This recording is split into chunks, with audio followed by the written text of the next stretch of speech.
नमस्कार जी, फिर से आपका स्वागत है पीसीबी कॉर्नर यूट्यूब चैनल पर। देखिए, फिर से मैं आपको बता रहा हूं नीट पर चर्चा का अगला वीडियो मैं आपके सामने लेके आया हूं। देखिए, देखो 50 दिन बहुत होते हैं।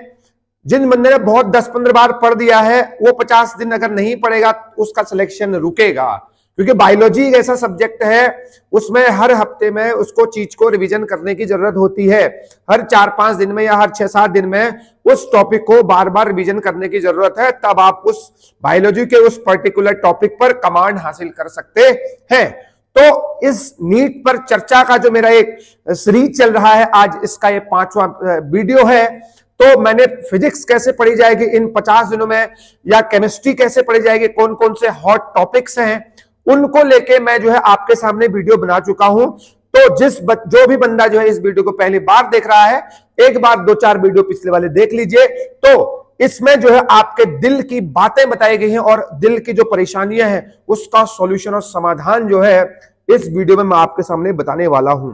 देखिए, मैंने आपको पहले ही बोला है, जिस बंदों ने हर टॉपिक से होके एक बार गुजरा हुआ है, उसका मन नहीं कर रहा है भाई पता नहीं अब तो हो ही नहीं पाएगा, वो बंदे जिस दिन नीट का पेपर देंगे, मैंने आपको पहले ही बताया है, आप जिस दिन नीट का पेपर देंगे तो आपको उस दिन पेपर देके लगेगा कि 2 महीने 50 दिन भी पढ़ लिया होता अच्छे से तो हो सकता है बेटर रिजल्ट होता, जो उस क्वेश्चन का है वो रिस्पॉन्स आप उस समय दे पाते।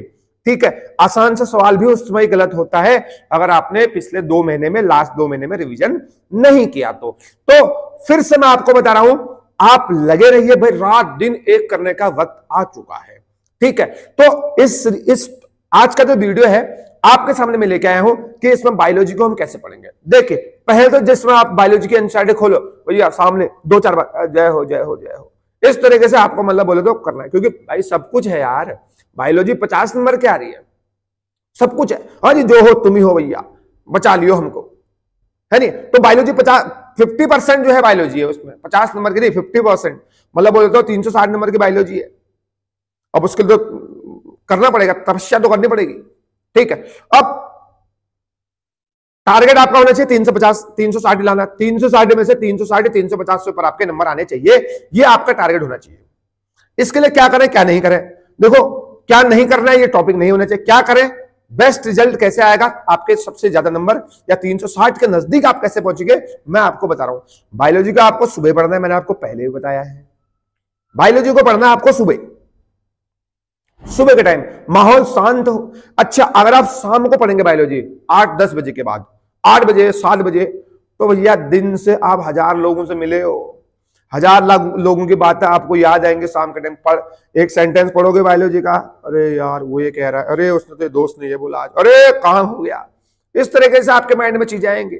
जब आप उठे होंगे सुबह, आप मॉर्निंग में आप उठेंगे फ्रेश मूड से, तो क्या ना किसी की याद आएगी, ना किसी के बारे में सोचा जाएगा, दिमाग शांत है, ना गाड़ी का हॉर्न बज रहा है, ना कुछ बज रहा है, ना कुछ बज रहा है, सिर्फ और सिर्फ तुम्हारे दिमाग की घंटी बजेगी और हाँ भाई हाँ पढ़ना है। जो पढ़ोगे उस लाइन पर तुम्हारा कंसंट्रेशन, तुम्हारा फोकस होगा और वही लाइन तुमको एक बार में याद हो जाएगी, एक बार में। यह सुबह पढ़ने का फायदा है। आपको मॉर्निंग टाइम में बायोलॉजी पढ़नी है, 4 घंटे का टाइम रखिए, बायोलॉजी एक दिन में आपको 4 घंटे पढ़नी है। 2 घंटे आप थ्योरी पढ़ेंगे तो 2 घंटे आप क्वेश्चन भी करने में बहुत जरूरी है। एक दिन में 150 क्वेश्चन लगा लो बायोलॉजी के, बात खत्म है। अब टारगेट ऐसे रखो कि मुझे 2 दिन में ह्यूमन फिजियोलॉजी खत्म करनी है, मुझे 2 दिन में जो है प्लांट फिजियोलॉजी खत्म करनी है विद क्वेश्चंस। ठीक है, मुझे एक दिन में प्लांट किंगडम खत्म करना है, एक दिन में मुझे एनिमल किंगडम खत्म करना है, एक दिन में मुझे मॉर्फोलॉजी एनाटॉमी खत्म करनी है। अब टाइम आ चुका है, आप इस तरीके से अपना शेड्यूल बना सकते हैं। पढ़िए, एनसीईआरटी पढ़ो, जो भी आपके नोट्स, मॉड्यूल नोट्स हैं जो आपके सर लोगों ने लिखा रखे उनको पढ़िए, और उसके बाद न्यू क्वेश्चन लगाना बहुत जरूरी है। क्वेश्चंस, क्योंकि एक टॉपिक से 10 प्रकार के क्वेश्चन बन सकते हैं, तब आपको पता चलेगा अरे हाँ इसका मतलब भी ये होता है, तब उस दिन आपको पता चलेगा अरे हाँ इसको हम इस तरीके से भी क्वेश्चन आ सकते हैं, तो आपका रिस्पॉन्स जो है उस तरीके से आएगा। यह बायोलॉजी पढ़ने का तरीका है। इस तरीके से आप लोग बायोलॉजी में मैक्सिमम स्कोर कर सकते हैं। बायो तो भाई कमांड चीज है। अगर आपने बायोलॉजी पढ़ लिया है, जितना भी 15-20 बार पढ़ लिया बायोलॉजी, अब बायोलॉजी पढ़ना बंद कर दो आप, भाई 2 महीने बाद पेपर में आपको कुछ नहीं आएगा, 50% बायोलॉजी का है। रेस्पिरेटरी वॉल्यूम्स हैं उतने सारे, भाई याद ही नहीं होती है, 2 महीने बाद भूल जाओगे। मॉर्फोलॉजी के उतने एग्जाम्पल है, 2 महीने बाद भूल जाओगे। अगर अभी से आपने बायोलॉजी पढ़ना छोड़ दिया, 2-4 बार 5 या 6 बार पढ़े हो पहले, उसको अब दोबारा पढ़ो, नई स्ट्रेटेजी से पढ़िए उसको। मेरा ये मानना है आप बायोलॉजी को इस तरीके से पढ़ सकते हो।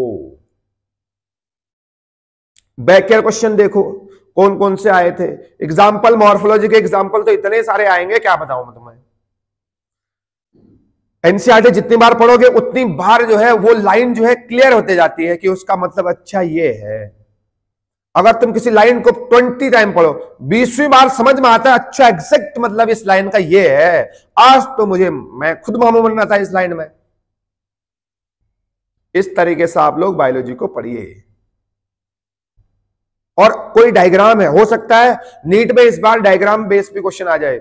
जब नीट पहली बार हुआ था 2013 में, तो नीट में जो है 13 से 14 डायग्राम जो है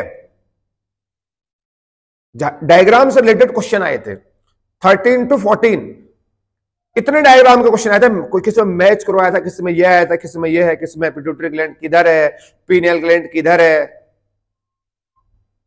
कोई डिजीज दे दिया, बोल कि इफेक्टेड ऑर्गन क्या है इसमें से बताइए।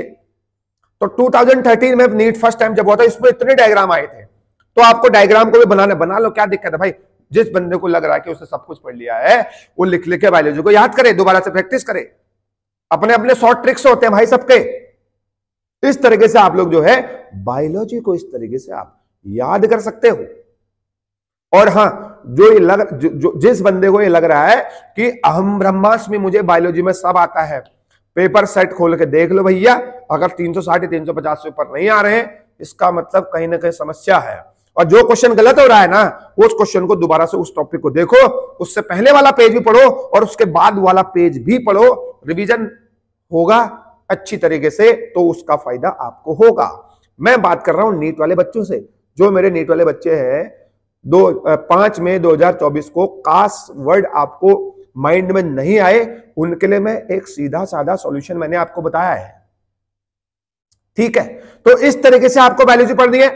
अगर कोई भी समस्या हो, मैंने बोल रखा है यूट्यूब चैनल या पीसीबी कॉर्नर यूट्यूब चैनल पर, या धीरज सर पीसीबी कॉर्नर इंस्टाग्राम और सिर्फ नीट 2 आईडी है, वहां पर आप कमेंट कर सकते हैं, डीएम कर सकते हैं। मैं कोशिश करूंगा कि जो है सॉल्यूशन आपको दिए जाए। पीछे मेरा बोर्ड देख रहे हैं, इस पर जो है अब कल से बहुत बेहतरीन ऑर्गेनिक केमिस्ट्री की रिएक्शन आएंगी। ए से बी बन गया, बी से C D E F G H I J K L M N O P Q R, इन सभी को बनाइए। बोर्ड में आपको इस तरीके से रिएक्शन मिलेंगी, तो वेट करिए। लाइक शेयर एंड सब्सक्राइब करना बहुत जरूरी है। और हाँ, लगे रहना है सुबह से लेकर शाम को से ले रात से लेकर सुबह तक। समझ में आ गया? नीट एग्जाम है। अब देखो 6-7 घंटे सोओगे तो तुम्हारा नुकसान है, 3 घंटे सो जाओ बहुत है। ना कहीं दर्द ना कहीं दुख, कुछ नहीं होगा भाई। मेहनत करो, मजा है। Thank you so much.